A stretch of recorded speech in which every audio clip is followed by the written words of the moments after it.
Welcome back to my YouTube channel. आज हम अनिका की कहानी का अगला भाग लेकर आए हैं।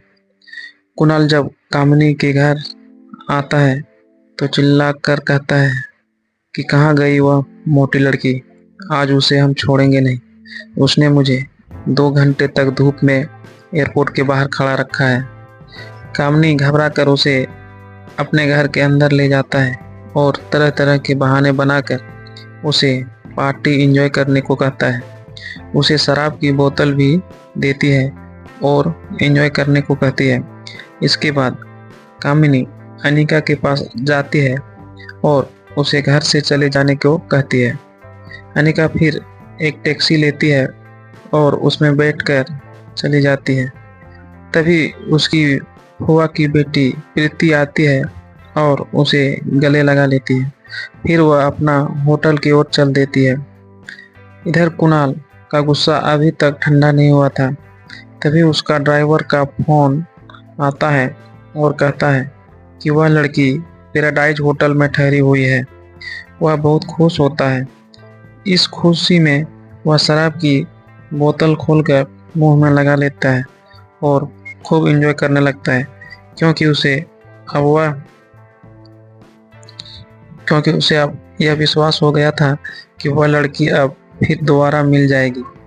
कुणाल को खुश देखकर कामिनी बहुत खुश होती है, क्योंकि वह समझ रही थी कि कुणाल मुझे पाकर अब खुश है। तभी कामिनी के पिता गौतम आता है और तलाक का पेपर कुणाल को दे देता है और कहता है कि अब मैं तुम्हारा शादी कामिनी से करा दूंगा। लेकिन कुणाल इस बात पर नाराज होकर कहता है कि जब तक कंपनी मेरे नाम नहीं करोगे, मैं आपके बेटी से शादी नहीं करूंगा।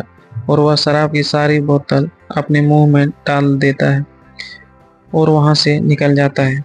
रास्ते में अनिका को आइसक्रीम की दुकान मिली तो वह अपना प्रॉमिस पूरा करने के लिए गाड़ी से उतरा और रिया के लिए आइसक्रीम ले लिया। टैक्सी जब पैराडाइज होटल पहुंचा तो अनिका नीचे उतरा और होटल की ओर बढ़ा।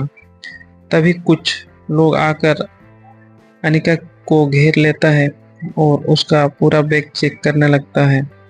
बैग में उसे आइसक्रीम मिलता है तो सब लोग का शक यकीन में बदल जाता है कि जरूर यह कोई चाल है।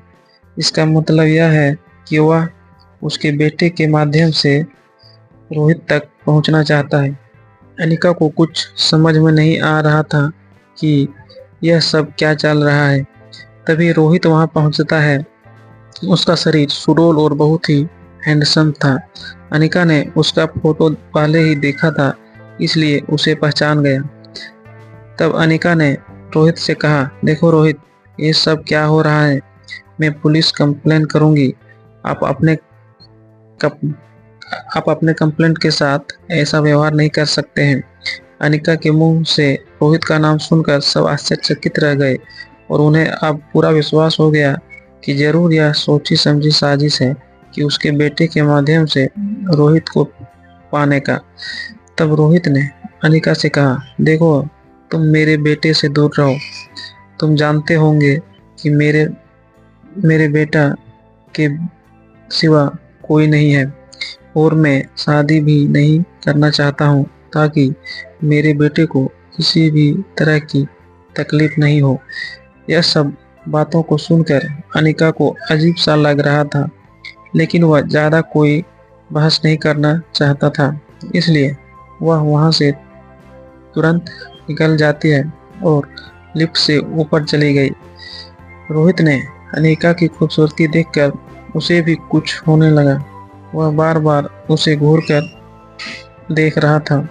अनिका जब अपना रूम पहुंची तो उसने देखा कि रिया अभी भी सो रही है। रिया को देखकर उसकी गुस्सा शांत हो गई। फिर वह आराम करने लगी। अनिका ने अपना मेल ओपन किया तो उसने देखा कि रोहित का मेल आया था और उसमें लिखा था, मैं अपनी दादी माँ का दिमाग का ऑपरेशन आपसे करवाना चाहता हूँ। यह मेल देखकर अनिका ने गुस्से में आकर उसका रिप्लाई देते हुए लिखा कि दिमाग का ऑपरेशन दादी माँ का नहीं बल्कि खुद का करवाना चाहिए। यह मैसेज देखकर रोहित को विश्वास नहीं हुआ कि डॉक्टर अमृता इस प्रकार का मैसेज कर सकता है। उसने तुरंत अपना कंपनी के डायरेक्टर को फोन लगाया और कहा, मुझे डॉक्टर अमृता का मेल आया है, तुम पता करो कि वह कहाँ है। मैं उसे अपना चार्टर फ्लाइट से उसे ले आऊँगा। तभी रोहित का भाई सन्नी का फोन आता है और कहता है, भैया जल्दी आओ, आर्यन का हालत ठीक नहीं है। वह भागता हुआ लिफ्ट में चढ़ता है।